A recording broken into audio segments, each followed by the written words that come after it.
नमस्ते दोस्तों, हमारे चैनल अदिति टॉक में वापस स्वागत है। आज हम बात कर रहे हैं वीरा सिम्हा रेड्डी की फिल्म की कहानी।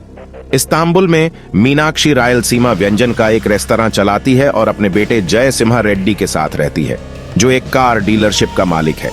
अपनी डीलरशिप पर एक झगड़े के माध्यम से वह ईशा नाम की एक नवोदित गायिका से परिचित हो जाता है और उससे प्यार करने लगता है।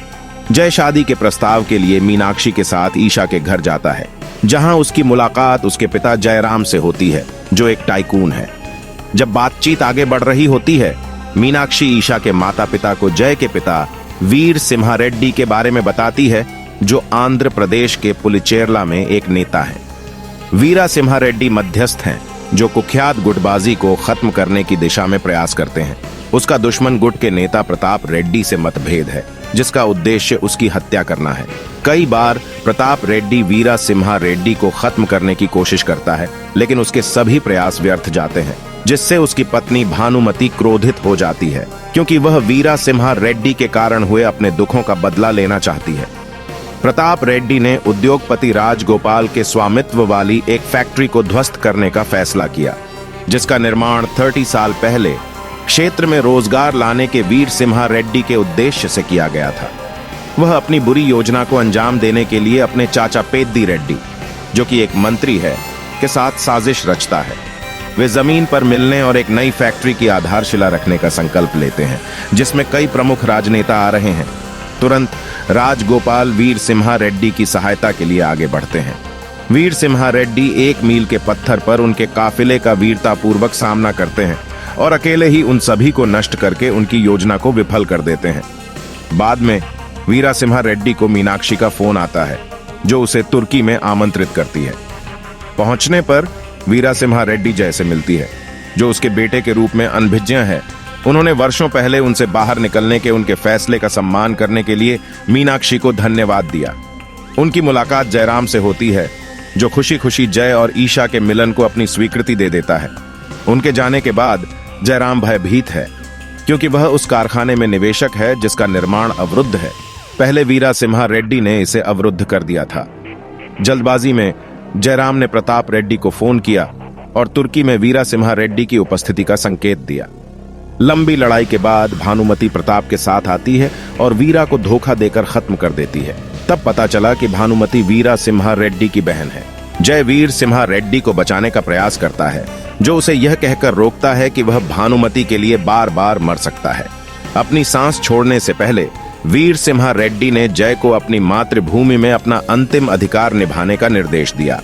दिशा निर्देशों के अनुसार जय अपने पिता की लाश को रायलसीमा ले जाता है और अंतिम संस्कार करता है। इसके बाद जय अपने भाई के खिलाफ भानुमति की दुश्मनी के अंतर्निहित कारण पर सवाल उठाता है, जब वीरा सिम्हा रेड्डी के भरोसेमंद लेफ्टिनेंट सिद्धप्पा अतीत का खुलासा करते हैं। भानुमति वीरा सिम्हा रेड्डी के पिता की अवैध संतान थी, फिर भी उन्होंने उसे अपना आदर्श माना और अपना जीवन उसके लिए समर्पित कर दिया। मीनाक्षी उनकी चचेरी बहन थी, जो बचपन से ही उनसे बहुत प्यार करती थी और उनकी मंगनी उनसे हुई थी।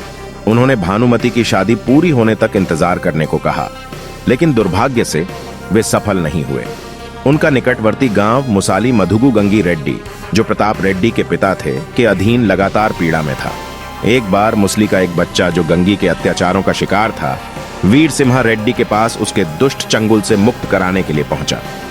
तुरंत वीरा सिम्हा रेड्डी ने गांव में धावा बोल दिया और लड़ाई शुरू हो गई और वीरा ने गंगी रेड्डी का सिर काट दिया, जबकि प्रताप असहाय होकर देखता रहा।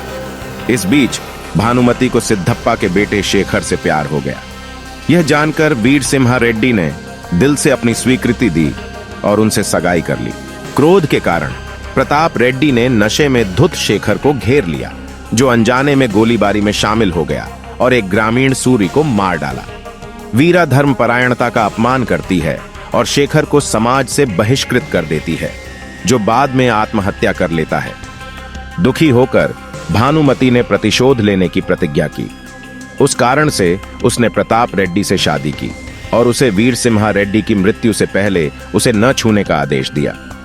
इस प्रकार वीरा सिम्हा रेड्डी ने प्रताप रेड्डी को उसकी बहन के लिए जीवित छोड़ दिया और शेखर की मौत के दंड के रूप में सभी सुख सुविधाओं को त्यागने का फैसला किया और मीनाक्षी से अपना जीवन छोड़ने का अनुरोध किया। वह अनिच्छा से सहमत हो जाती है और अपनी गर्भावस्था को छुपाती है। वर्तमान में वापस जय प्रताप को उसकी चाची की पृष्ठभूमि के बिना प्रवेश करने की चुनौती देता है। जय की टिप्पणी से क्रोधित होकर प्रताप रेड्डी ने भानुमति पर हमला करते हुए कहा कि वह वही है जिसने उसके मन में प्रतिशोध भड़काया है। उसने खुलासा किया कि उसने शेखर की हत्या कर दी थी और इसे आत्महत्या का रूप दे दिया था। परेशान होकर भानुमति जय से मिलती है और उससे माफी मांगती है, जहां वह अपना गला काटकर आत्महत्या कर लेती है। उसके दाह संस्कार के समय प्रताप रेड्डी जय पर हमला करता है। हालांकि जय प्रताप रेड्डी को मारने में सफल हो जाता है और अपनी चाची की राख को अपने पिता की कब्र में मिला देता है, जहां वह अपने पिता की विरासत को जारी रखता है।